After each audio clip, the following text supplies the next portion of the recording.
Vous écoutez Procrastination, saison 7, épisode 10, l'auto-édition, l'édition traditionnelle ou les deux, avec Morgane Ovglenko. Un podcast sur l'écriture en 15 minutes. Parce que vous avez autre chose à faire et qu'on n'a pas la science incluse. Avec les voix de Mélanie Fazi, Estelle Fay et Lionel Delous. Suite et fin de notre échange avec Morgane Ovglenko, autrice, musicienne, qui a très aimablement accepté de partager avec nous son expérience et sa perspective sur l'auto-édition en comparaison avec l'édition traditionnelle. Si vous prenez l'échange au cours de route, nous vous invitons à vous reporter au premier et au 5e épisode de cette saison pour les premières parties de cette conversation qui portait d'abord sur le parcours de Morgane de l'auto-édition vers l'édition professionnelle, puis sur les aspects commerciaux et de promotion dans l'auto-édition. Et voici maintenant la suite et la fin de notre échange. Du coup, on a parlé de ton trajet en auto-édition, on a parlé aussi de ton trajet en édition traditionnelle, comment La Dernière Geste est passée chez ActuSF en édition traditionnelle. Je crois savoir, la question est purement rhétorique parce que oui, je le sais, mais tu t'auto-édites encore aujourd'hui, parallèlement à La Dernière Geste. On peut dire que tu as effectivement une carrière d'autrice hybride. Comment tu gères les deux en parallèle? Qu'est-ce que tu retiens des systèmes? Qu'est-ce qui fait que quelque chose va aller en édition traditionnelle, en auto-édition? Comment est-ce que tu gères les deux ensemble? Et qu'est-ce que tu penses des systèmes-là? Wow, il y a des tas de questions dans la question. C'était peut-être un peu vaste. Alors, je vais commencer. Donc, dans mes textes, comment je choisis s'ils vont être auto-édités ou édités chez un éditeur? La réponse, alors ma réponse à moi aujourd'hui, mais c'est pas forcément une réponse universelle, c'est est-ce que ça a sa place chez un éditeur ou pas? Là, pour le moment, actuellement, j'ai encore 2 livres qui sont auto-édités. C'est Le goût salé des embruns et Des étoiles dans la peau. Alors, il faut savoir d'ailleurs que techniquement, ils sont auto-édités à travers un collectif d'auteurs et d'autrices qui s'appelle Calliope, qui n'existe plus. J'en profite pour rendre hommage à son fondateur, Nicolas Maire, voilà, qui n'est plus parmi nous, mais qui, à l'époque, justement, avait aidé comme ça, en proposant des relectures, en essayant d'aider les auteurs auto-édités, les autrices auto-éditées, particulièrement les jeunes auteurs et jeunes autrices, à trouver leur voie et à déblayer le terrain, parce qu'il y a un sacré gros terrain à déblayer. Donc voilà, vraiment, c'est pour ça que je vous dis, rapprochez-vous d'une asso d'auteurs et d'autrices auto-édités. Donc ces deux-là, ils sont auto-édités, mais pourquoi? En fait, parce qu'ils n'auraient pas leur place dans l'édition traditionnelle, parce qu'ils sont trop courts. Bêtement, voilà. En fait, un éditeur n'investirait pas là-dedans, ils sont trop courts. Et ils sont même trop courts pour aller chez Géphir, hein. Genre, ils sont trop courts même pour les éditeurs de trucs courts. Donc bon, voilà. Ils sont à peine plus gros que des nouvelles, en fait. C'est des petites novellas. En même temps, ils ont une certaine place dans le paysage littéraire. J'ai vu beaucoup de gens se remettre à la lecture après une grosse pause ou se mettre à la lecture parce qu'ils avaient du mal à lire à travers ces bouquins-là et des bouquins de cette taille-là. Et c'est aussi des bouquins dont j'ai appris qu'ils étaient pas mal utilisés par un certain nombre de professeurs documentalistes qui les utilisent pour parler de coming out et de choses comme ça à leurs ados. Donc en fait, ils ont leur place dans le paysage littéraire, mais pour être très sincère, ils n'auraient pas non plus leur place dans le paysage éditorial pour le coup. Donc ils restent là, ils sont là, ils existent, ils font leur petite vie. Et puis voilà. Par contre, quand j'ai des projets plus gros et alors, je vais être très sincère pour lesquels j'ai envie d'une grosse force de frappe, parce que la force de frappe d'un auto-édité, la force de frappe d'une maison d'édition, même de la taille d'ActuSF, je vous garantis que c'est pas la même. Et là, je me tourne vers l'édition traditionnelle, vers l'édition maison d'édition. Donc c'est le cas pour La Dernière Geste. Voilà. Si je peux ajouter un petit quelque chose. Alors, les deux encore auto-édités de Morgane, c'est pas de la fantaisie. C'est des bouquins courts. Ils sont super pleins d'émotions. Faut dire que c'est du réalisme avec de l'émotion comme Morgane. Donc, même pour les lecteurs d'imaginaire, si vous voulez un petit peu sortir de votre zone de confort, ils sont très très cool. Voilà. Pardon, on enlèvera peut-être ce petit bruit. Non, on mettra de la reverb dessus, ça sera beaucoup plus chic. Du coup, si on résume un peu, donc tu continues à mener les deux systèmes de front. Tu as commencé à peu près à l'évoquer avec la force de frappe commerciale, par exemple. Qu'est-ce que tu retiens à peu près des deux systèmes? Quels sont éventuellement dans les deux systèmes des choses auxquelles tu t'attendais pas, qui t'ont agréablement ou pas surprise, et que tu pourrais éventuellement transmettre pour peut-être éviter des surprises aux auditeurs et auditrices qui voudraient suivre l'une ou l'autre ou les deux des deux voies? Je vais pas parler d'un truc qui m'aurait surprise, parce que c'est pas vrai, j'étais prévenue, mais je pense qu'il y a une très très grosse différence entre le temps éditorial en maison d'édition et le temps éditorial en auto-édition. Et pour le coup, c'est quelque chose que je recommande si vous voulez un texte qui paraisse vite parce que vous avez besoin de le sortir et qui vous fend les tripes et que vous n'avez pas encore un éditeur, enfin parce que l'éditeur, il y a le temps éditorial. En vrai, vous finissez d'écrire le bouquin il sort 1 an après. Enfin, à peu près, hein, je me plante pas, c'est pas plus rapide pour vous, rassurez-moi. Non, non, et c'est fréquent que ce soit plus lent aussi, hein, même d'ailleurs.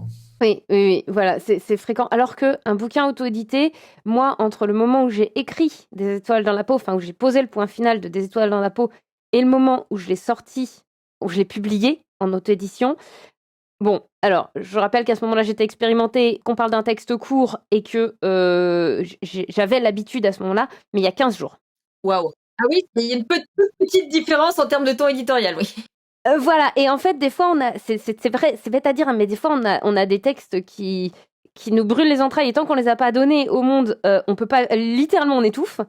Et moi, c'était le cas Des étoiles dans la peau. C'était vraiment un texte qu'il fallait que je sorte, et non seulement il fallait que je le sorte de moi, mais il fallait que je le largue dans le vaste monde, et je l'ai fait comme ça, et c'est très bien.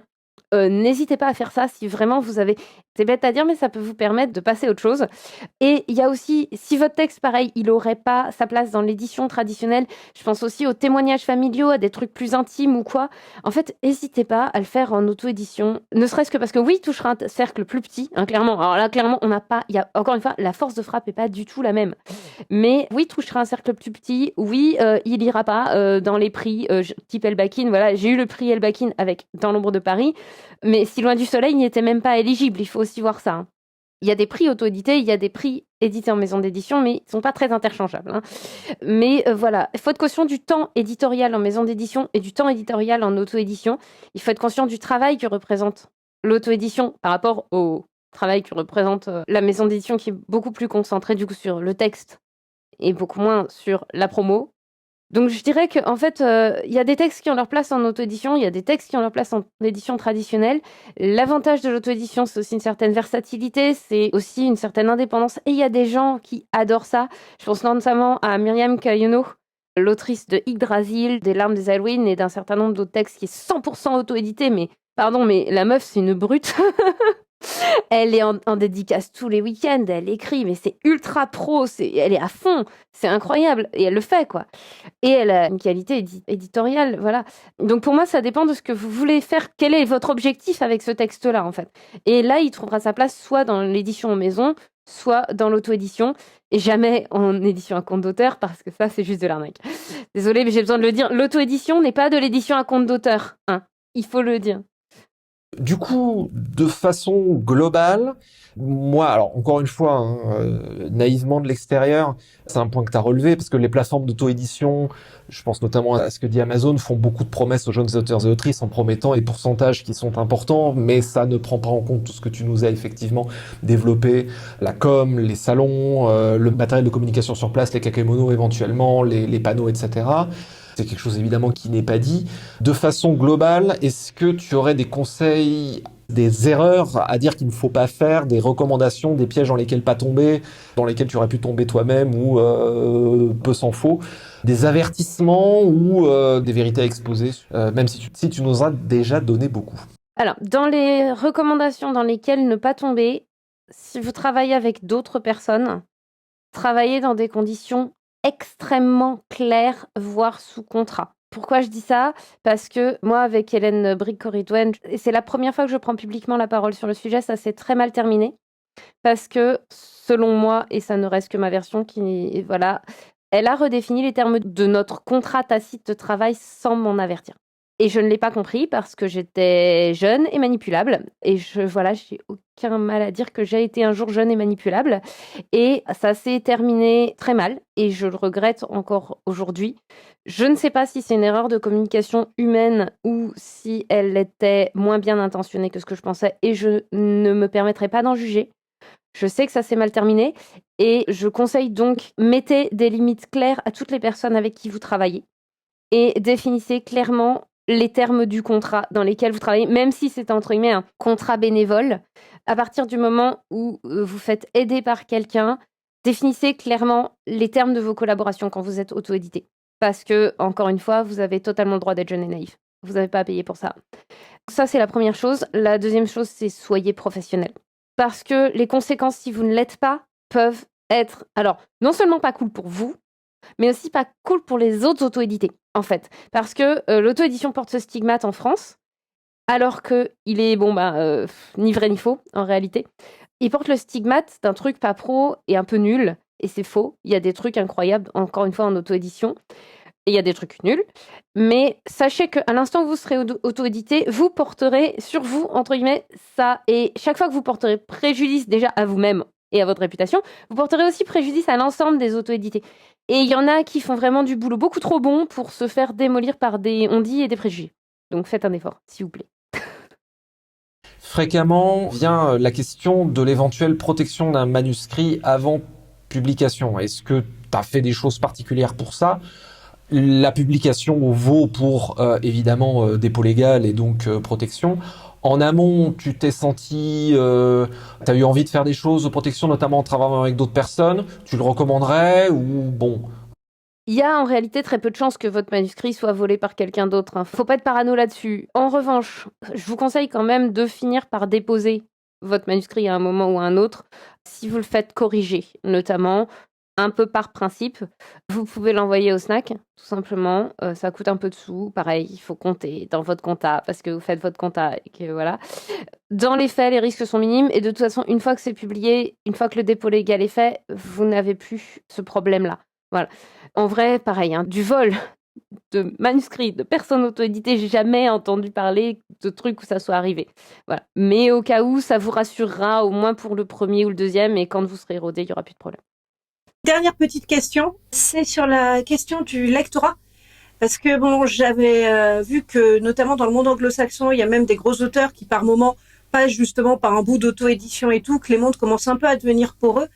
Est-ce qu'en France, tu as l'impression, Morgane, que par exemple tes lecteurs d'auto-édition, ils te suivent dans l'édition et à l'inverse que des lecteurs qui suivent de l'édition traditionnelle, ils se mettent de plus en plus à lire des auto-édités aussi, ou c'est vraiment deux mondes encore très séparés?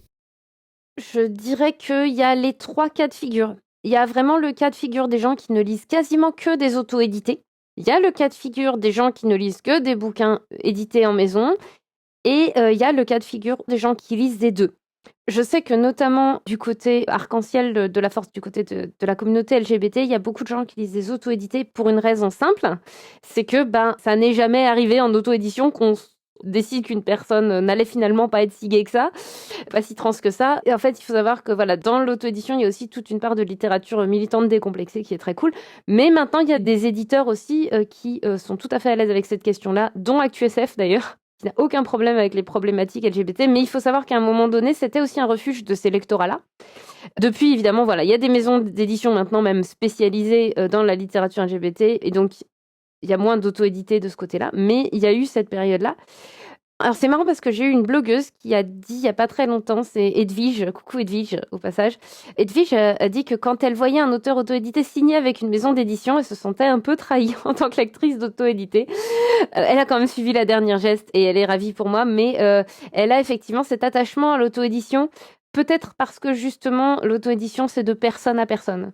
Et qu'elle a cet attachement justement à l'auteur en tant que personne et pas seulement à l'auteur en tant qu'auteur, qui arrive très fréquemment dans le milieu de l'auto-édition. J'espère que ça répond vaguement à la question. Pour moi, tout à fait, voilà. Encore 1000 merci Morgane d'avoir pris tout ce temps avec nous pour discuter de ton expérience dans l'auto-édition. C'était un sujet sur lequel on nous posait beaucoup de questions depuis longtemps, donc ça va être très utile pour le poditoire, donc merci encore.